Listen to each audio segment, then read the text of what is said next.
Good morning, guys. Today is going to be a bit of a history lesson, kind of going over a pretty big event in history that has to do a lot with money and currency in general.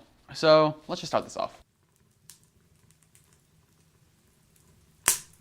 Not many people know that their lives are going to have such consequence onto the world stage that it'll change the world for several centuries, but that's exactly what happened with Diego Huelpa. He was an Incan farmer back in the late 1500s, living in southern Peru or northern Bolivia. The lines were kind of mixed back then because the countries didn't really exist just yet. He was going to make a discovery that was going to change the world. Sadly, at least in the short term, it definitely wasn't for the better. The legend goes that Diego Huelpa was going through the mountains in search of his lost llama. As the night kind of fell and it started to get darker, he decided that it would probably be a good idea to start building a fire. So he went into the brush and he gathered the sticks and the leaves and he constructed them into a teepee shape.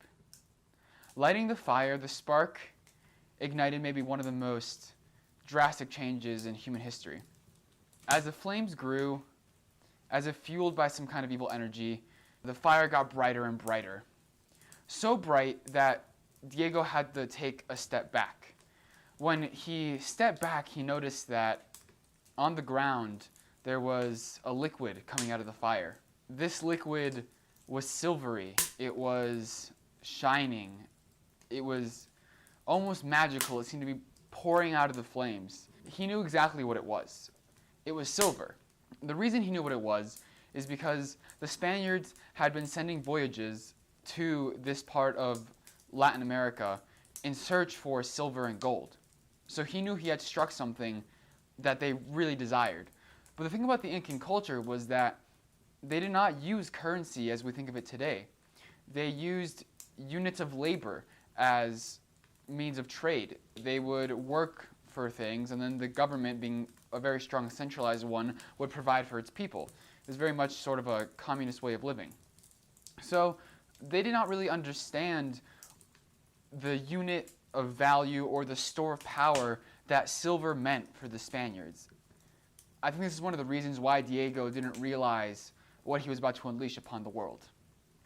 As it so happens, of course, the news got back around to the Spaniards, and that's when things started going downhill. The Spaniards, well, they started to set up mines. All along the coast of the Cerro Rico, these mines were set up to plunder what was not theirs. And soon, they were to be known as the mouths of hell, where 20 Incan workers would walk in on a Monday, 10 would walk out on a Friday, injured, debilitated, and no longer fit to be working men of a civilization.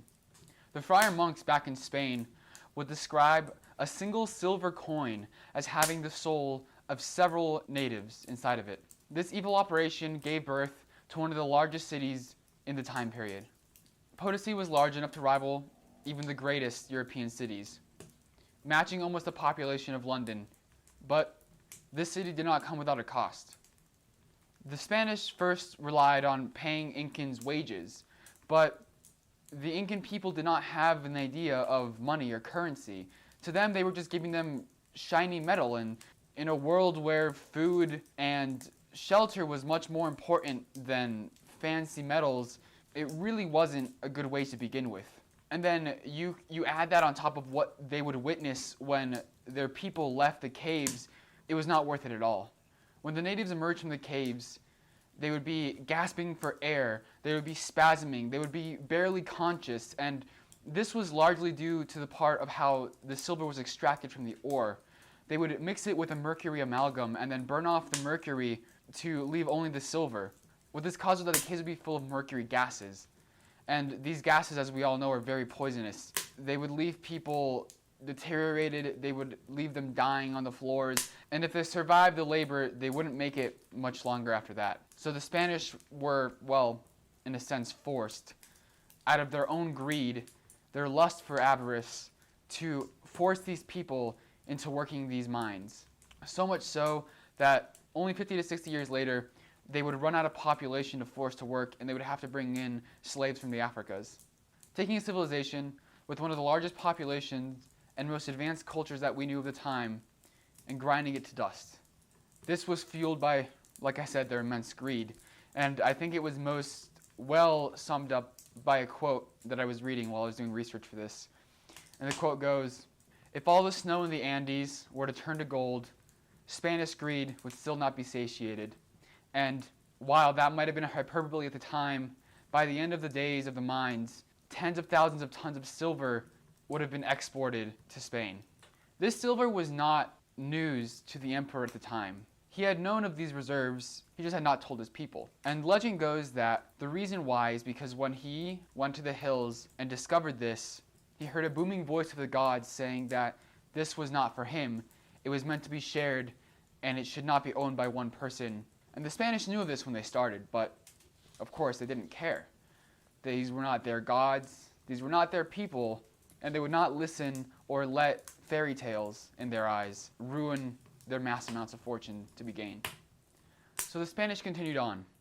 In exchange for the blood of a people that did not even know the meaning of avarice, they gained mountains of silver that fueled their economy for years. But what they did not know was that they might have been better off heeding the voice of the gods they did not believe in. What they did not realize was that the booming voice in the mountains was right. They should have listened to the Incan gods. They should have listened to the emperor, who was quartered in front of the Spanish priests, whose eyes were shining, not with tears, but with mountains of silver in the background. And most tragically, they should have listened to the screams of the people they had murdered for their precious ore. For not even the crown of the king, bathing in its pools of silver, could save Spain from the hyperinflation it was about to experience and the ruin it was about to lay upon its people. But that's a story for another time, for another week. And thanks again for watching. This has been Odd Explains. Hey guys, remember, if you like what you're seeing and you want me to continue these, just comment down below. Maybe tell me what you want to hear more about. I have a couple of episodes in mind, but after those, nothing really planned. So let me know what you want to see. Also remember, liking, subscribing, and commenting helps you out, helps me out, gives you more content, and lets YouTube know that you like my stuff. So thanks again for watching. Have a great day, guys.